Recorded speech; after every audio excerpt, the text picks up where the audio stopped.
Live. I'm pretty excited to be here with you. So, we are trying out a new video platform, which I'm super excited about, which means I'm going to be going live more. I'm even going to be doing some oh my goodness, I have brain freeze, brain fog. Excuse me. We're even gonna be doing some, like, live unedited podcasts through this channel, but this is a place where, I'll be doing videos. You can connect with me. If you're seeing this video on social media, so YouTube, TikTok, Instagram, Facebook, LinkedIn, wherever you may see this video, um, if you want to be interacting with me, because if you're on social media and commenting, I'm not going to be able to see it. But I'm on this platform on my website. And if you want to ask me live questions, if you want to engage and interact with myself and the growing audience, then you head on over to the website. So, catherinemcintosh.com/connect, and you'll be able to connect with me live and ask any question. So, I'm pretty excited to be here. And as we test this out, of course, it is new. And anything that is new sometimes is a little uncomfortable. It takes this adjustment period. I'm no stranger to talking, facilitating, creating, but I am feeling like I'm on this new wave of really discovering um, the messages I would like to deliver and the messages that I think would will impact you and will contribute to you expanding your life. Because the truth is, we're in changing times, and I don't think any of us thought we'd be here. And how lucky are we to have so many platforms in which, even if we're not connecting in the flesh, or we are connecting in the flesh, there's so many ways to connect. And, my target is that no matter where you are, you start to make it a priority to pay attention to your intuition, to pay attention to that which expands your energy, and to also pay attention to that which contracts your energy, and start practicing one of my favorite new words. Oh, I say new, but not really. But new in the sense of like, no, no. And so that sort of is inviting us and leading the way in into today's topic. So today's topic is the pitfalls of being a people pleaser. And I recently did a podcast on this that will be up on the podcast soon. And we've got the podcast going. I have new live classes coming up. I'll tell you about some of them today.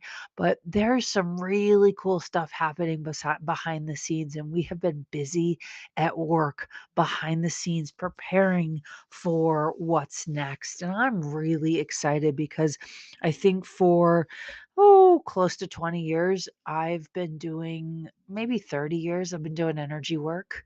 20 years I've been getting paid for it, or more than 20 years. And everywhere I've gone all over the world, people always ask, how did you learn what you learned? And I was like, well, I kind of was self-taught. I did study. Like I am a self-studied junkie. I did attend graduate school for a year in somatic psychology, so psychology of the body. I studied with shamans all over the world. And everywhere I've gone, people always ask, like, what am I going to teach what I do? And how did I learn what I learned? And I was like, well, I kind of just self-taught myself. And part of that self-teaching was trusting those crazy, intuitive gut instinct hits. So whether it was full body goosebumps or like a huge heart opening expansion, I guess I was dumb enough to just follow those moments. I kind of am a hippie at heart. I'm definitely a vagabond at heart. I love to travel. I love discovering and adventuring in new places all over the world, and I've been fortunate enough to spend the last decade traveling all over the world, and there's still lots of places that I have yet to, visit and experience, but the list keeps growing, and my passport stamps keep going. So, today's topic is the pitfalls of being a people pleaser. And I don't know about you, but being a people pleaser can actually be a huge hindrance in your life path. So, what do I mean by that? I think we all on an intrinsic level, or most of us, if you're not a sociopath and you're not a narcissist, most of us intrinsically desire to please people.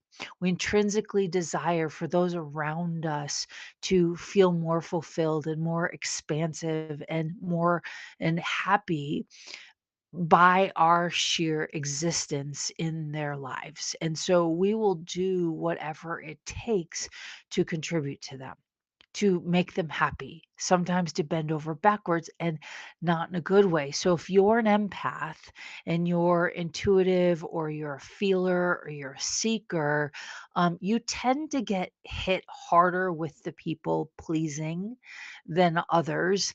And especially if you were raised in a highly traumatic fight or flight upbringing.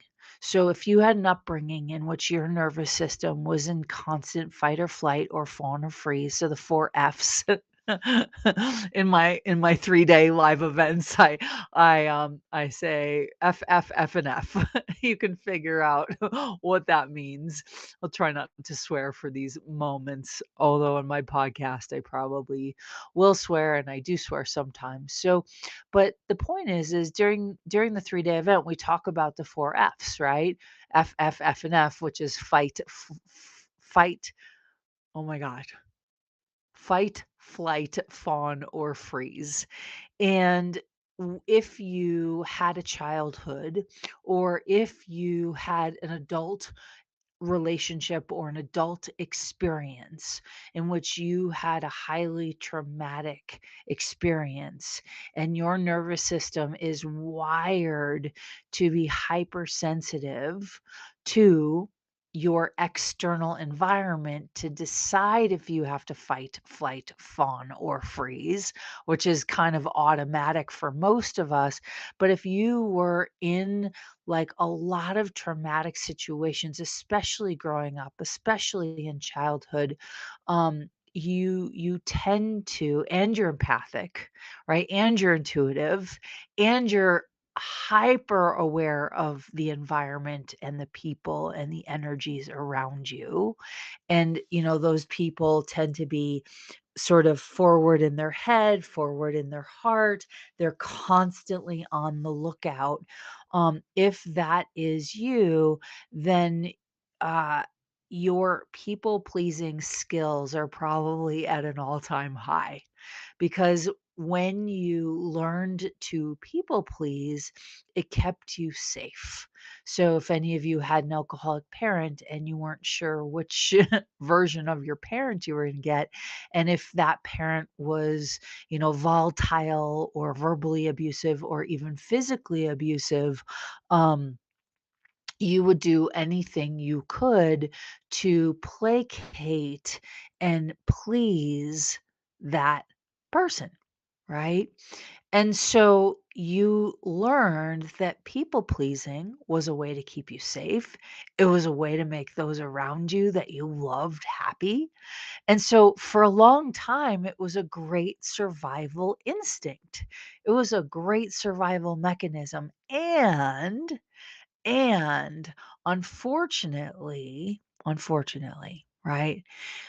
where you are in your life path, if you are catching yourself or even just listening to this and you're going, "Oh my gosh, Catherine, I am definitely a people pleaser. Help me. Hallelujah." Right? So if you're just realizing it through this conversation, the good news is that you can start to shift things in your life. You can start to take action. You can start to practice a different, um, oh, what's the word I'm looking for?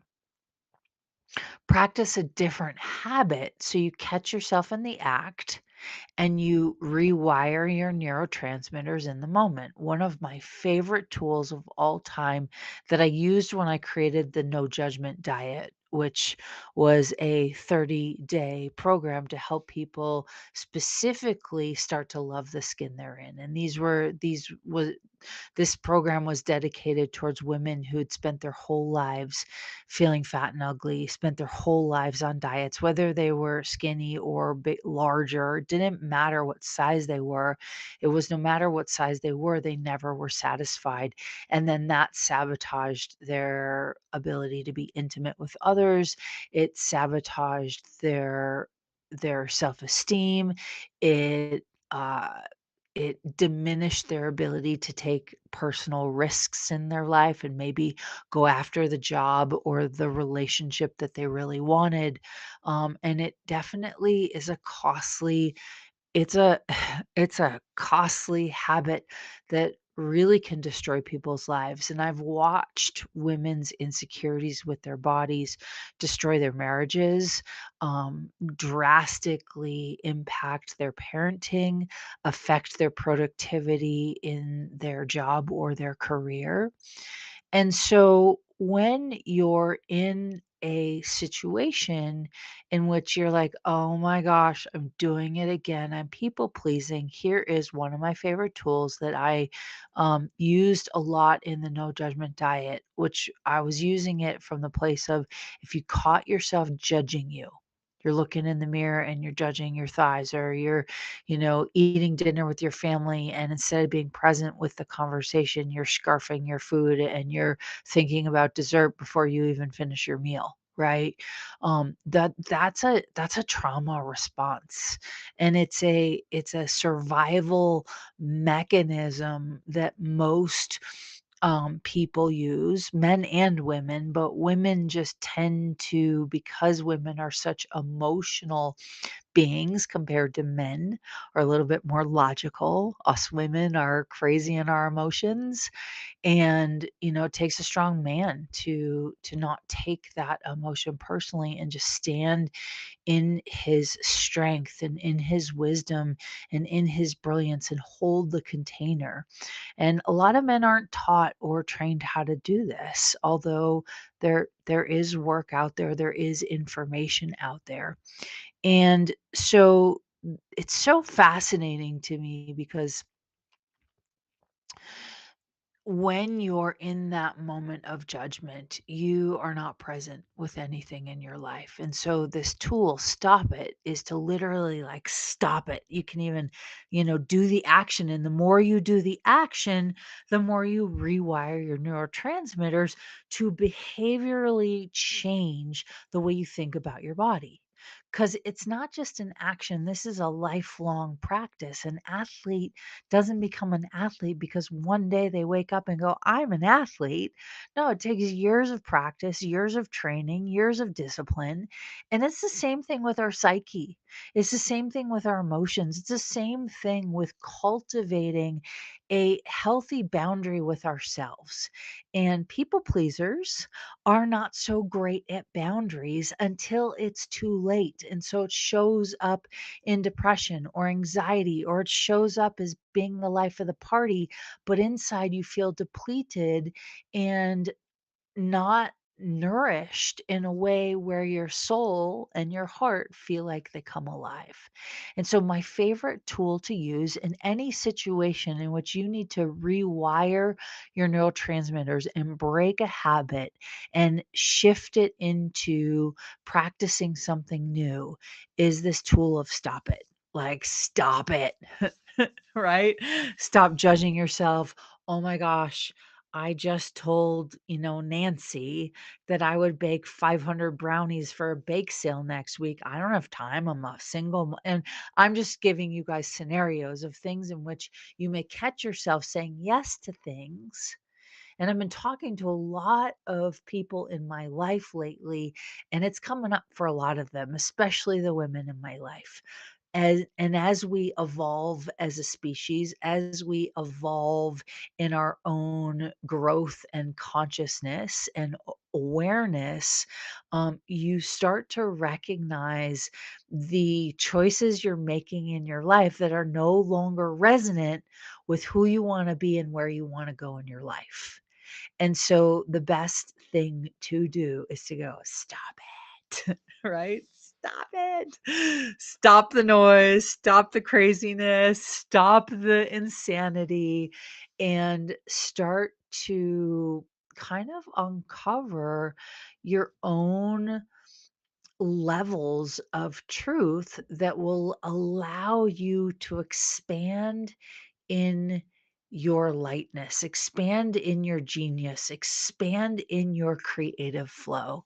And the more time that you spend cultivating a practice in which you start to get yourself into your, most optimal state of joy, of living, of presence. And it is a practice, let me tell you. And, even those that have been practicing for years, I can tell you that 90% of the time, practice, I might be present 10% of the time. And it's this moment by moment to not go into the past, to not invent a story, but to truly start to go, wow, I recognize that I am trying to people please. And I wonder where that's coming from. Oh my gosh, that's coming from when I was a child. The way I stayed safe is when my dad was home, right? And this is actually true. When my dad was home and he was drinking, the way I stayed safe is I either locked myself in my bedroom or I hung out next to my dad and would kind of be his errand girl. So he'd be like, "Go get me a beer." "Okay, dad." Right? "At your service." And, I can't say that I I did it well, but it's sort of how I learned how to survive. And so when we catch ourselves saying yes to people or experiences or situations and we're, overcommitting, we're essentially sort of violating our own boundaries for the life we say we want to have. So if you say you want to have a seven-figure business or an eight-figure business, or you want to have a practice in which you are either coaching or consulting or energetically working on people or on their bodies, and you say you're committed, but you find yourself every weekend, partying, or you find yourself saying yes to people that take you away from being in your practice, then it's something that you have to sort of wake yourself up to everywhere you're out of alignment with what you say you want. So it's not wrong to be out of alignment. It's just catching yourself and recognizing it and then going, okay, either I get in alignment with my asks, with my future, with my desires, with my creative force, or I let go of those desires and I get in alignment with wherever the wind takes me. You choose, right? You choose, but typically you can't have both, right? If you're a sailboat out at sea, you kind of want to point your sail or your rudder in the right direction. And even if you're 1 degree off, you could end up on a different continent. So it's kind of a big deal. And it's not to say that you can't shift. I'm in a huge life shift, I'm in a huge business shift, and it has been a very uncomfortable last several months. Probably really the last year of my life has been quite uncomfortable.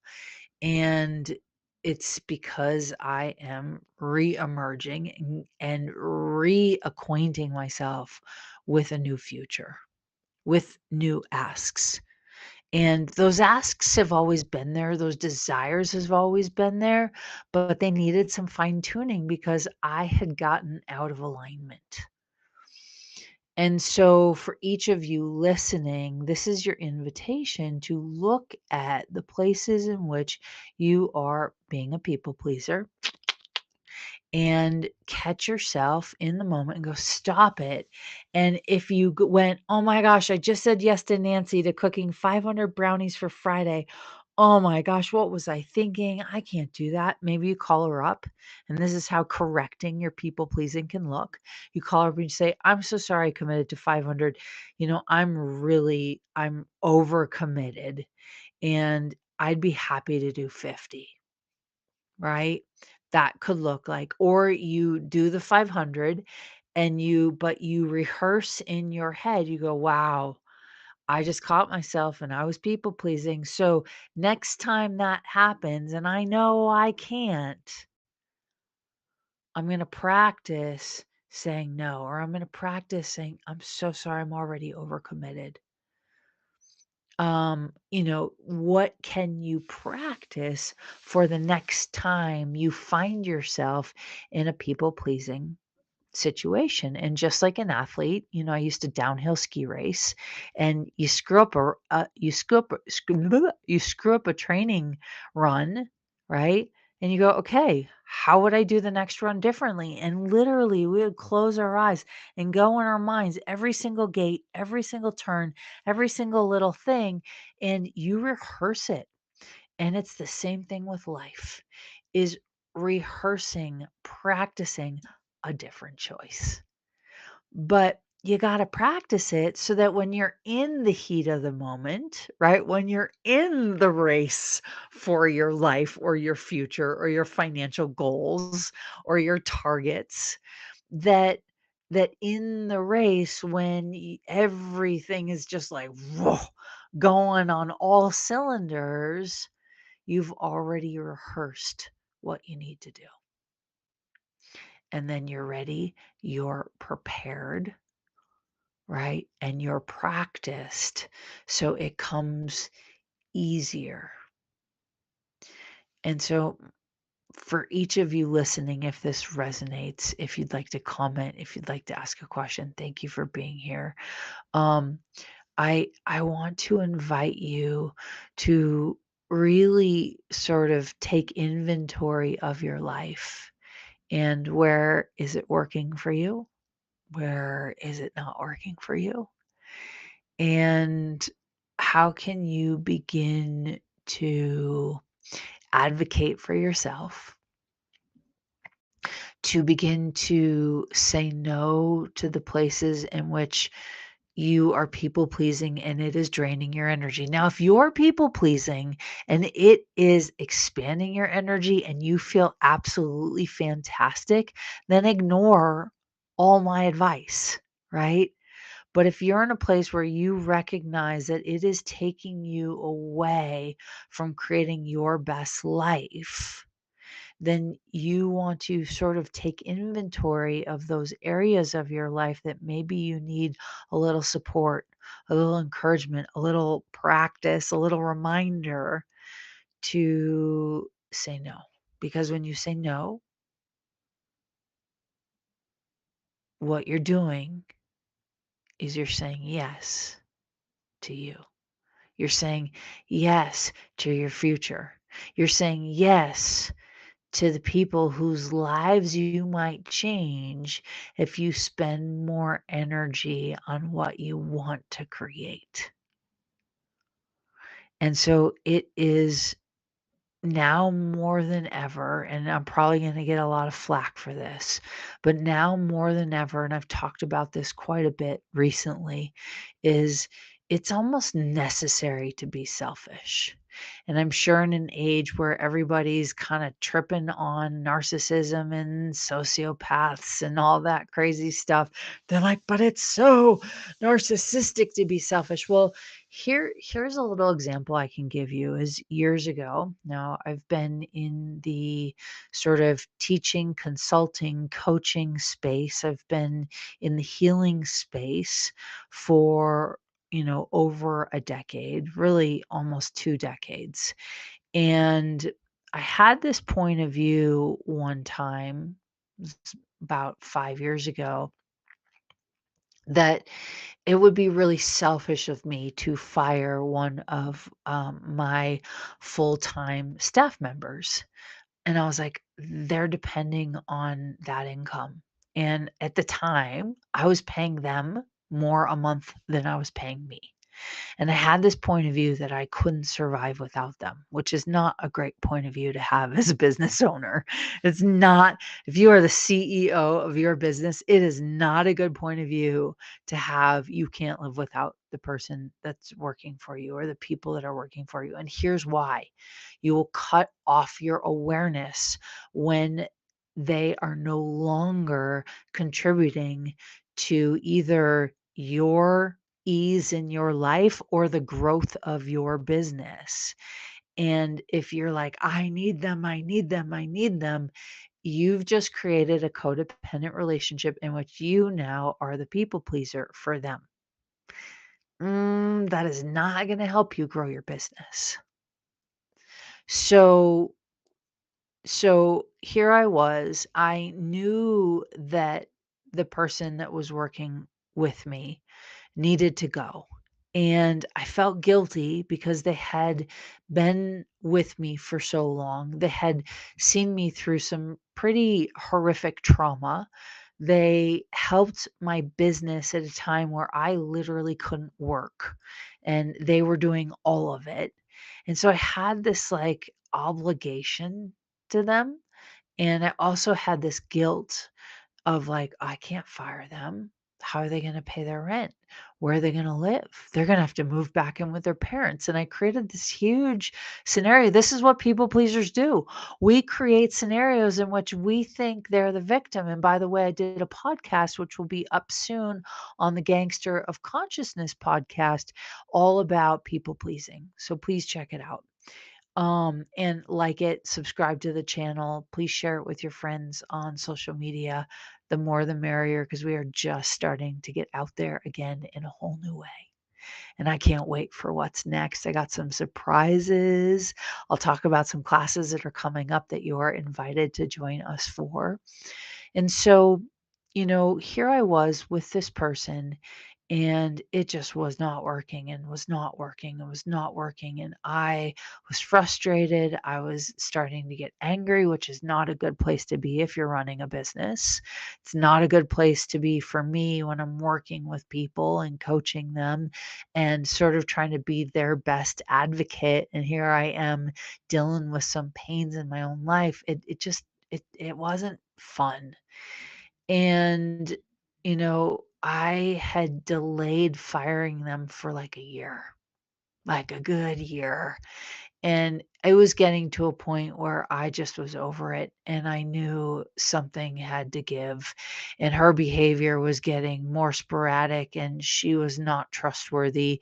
And she was deep in an addiction that wasn't as obvious to me at first until it was like so obvious. And so I'm in Australia on a teaching tour, teaching my live classes, and I just asked the universe to make it obvious, make it easy, and make it fun that she gets fired. And she pulled something that was really obvious, that was in a live class and really inappropriate. And and I had to let her go in the moment. And I didn't fire her in that moment, but I let her know that how she was showing up was not acceptable. She basically showed up plastered to to a 3-day healing workshop. Oh, it just was like, no, that's not working. And so I excused her from the rest of the class, and I never heard from her again. And, I thought that it was selfish of me to fire her until it was so obvious I had to, right? But I had been avoiding it and avoiding it and avoiding it. And my point of view was it was selfish. And I remember at the time, one of my mentors, he said to me, you think it's selfish to fire her. And I was like, I totally do. And he said, what you're not willing to look at is how many people you would reach if you fired her. And I was like, "Oh my god. Oh my god." And so as soon as she left the business, my business grew like 300% in a month. And I was like, oh my gosh, all of these people that were looking for what I had to offer, that were looking for some answers and some clarity and some information to make their lives better, they couldn't find me while she was working with me. And so, this is your invitation to be selfish, to let go of the stigmatisms of narcissism and whatever else is out there that is kind of being a little bit overused, but it is good information, says the girl who got herself in a really toxic relationship with a narcissist. I got it firsthand what it feels like, and now I'm like, wow. So it's great to be informed and you just want to be aware, but this is your invitation to take care of yourself first. Be selfish, because if you have a mission, if you have a target, if you want to impact the world, even if you just want to be a really present mom, and I don't mean just, because that is a full time hard job. I am a single parent running a business, dealing with a lot of things on my plate, wrote a book, still traveling, not as much as I was in the past, and that will probably change soon, but it was like, wow, it actually is more benevolent to be selfish because you can impact more people.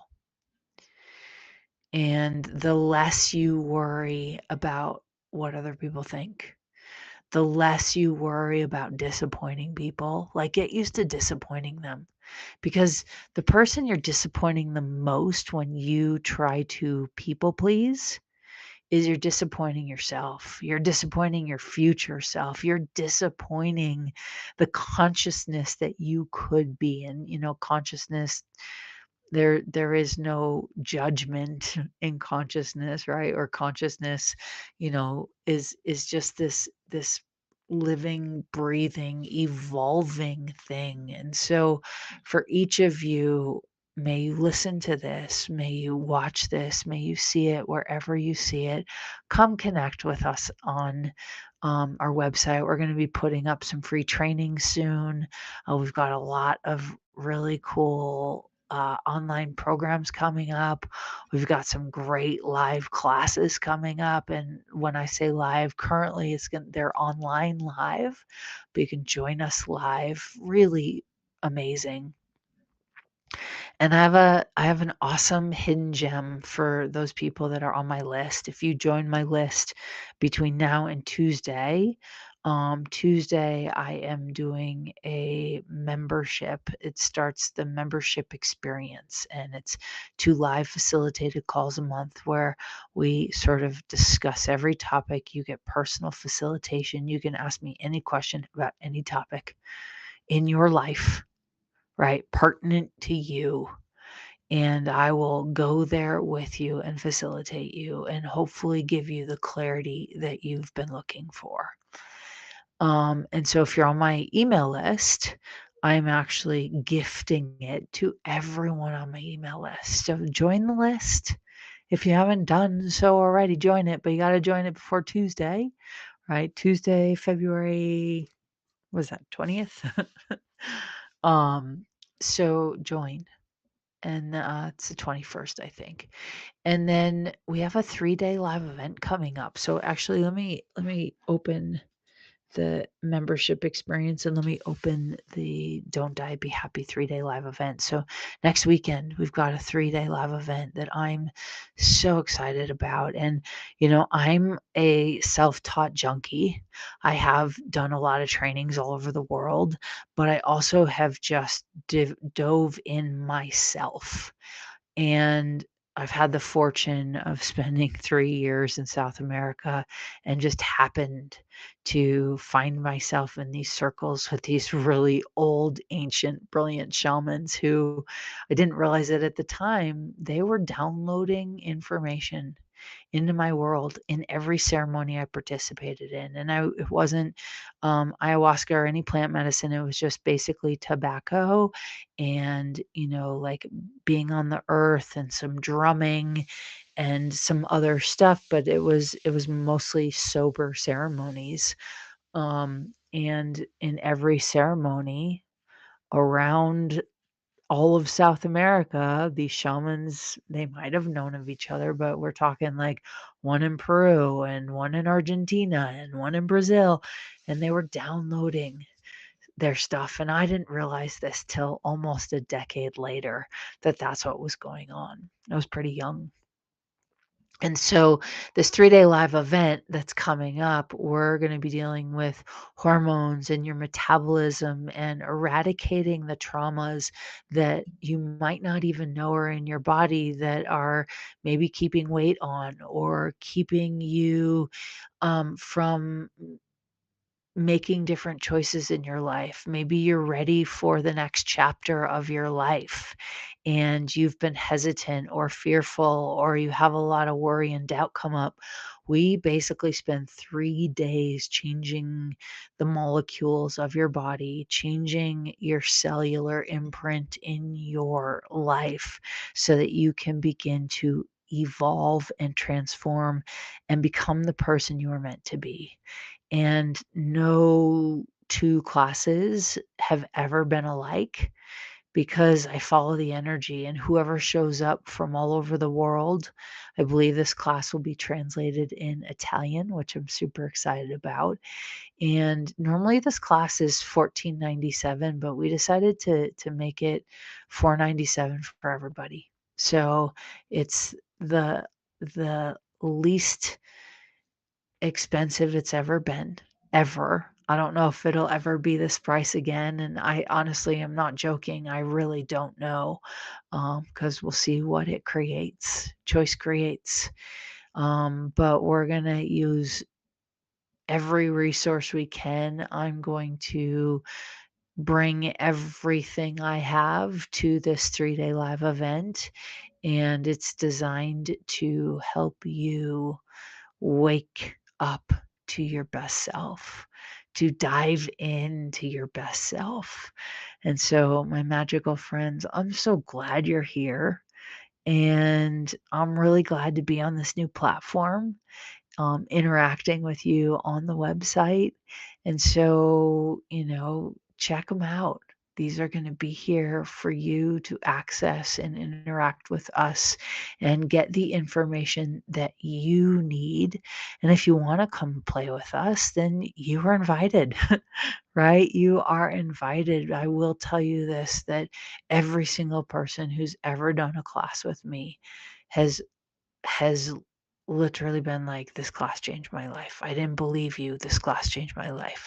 Oh my god, I was coming to lose weight, but this class changed my relationships." Or, "Oh my gosh, I was coming for my acne, but I lost 20 pounds." I mean, the miracles that happen in these classes are really indescribable.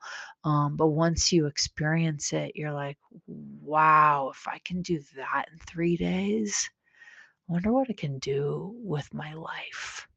So don't underestimate what you're capable of. And, stop people pleasing and start choosing to invest in you, to invest in what's important to you, to invest in your future. I'm not saying you need to go change the world, but maybe you need to your heart's longing is to spend more quality time with your family. So go do that. Maybe your heart's longing is to start, to do more art or to start writing songs or to sing or to take vocal lessons. Go do all of the things. And here's the deal, you gotta stop people pleasing so you can make time and make room and make space for the things that make your heart sing. So I so thank you for joining us today. May your day be as bright as you, and may you never forget how magical you are and how just by being you, you literally can change the world. So until next time, my friends, keep being amazing. We'll see you next time.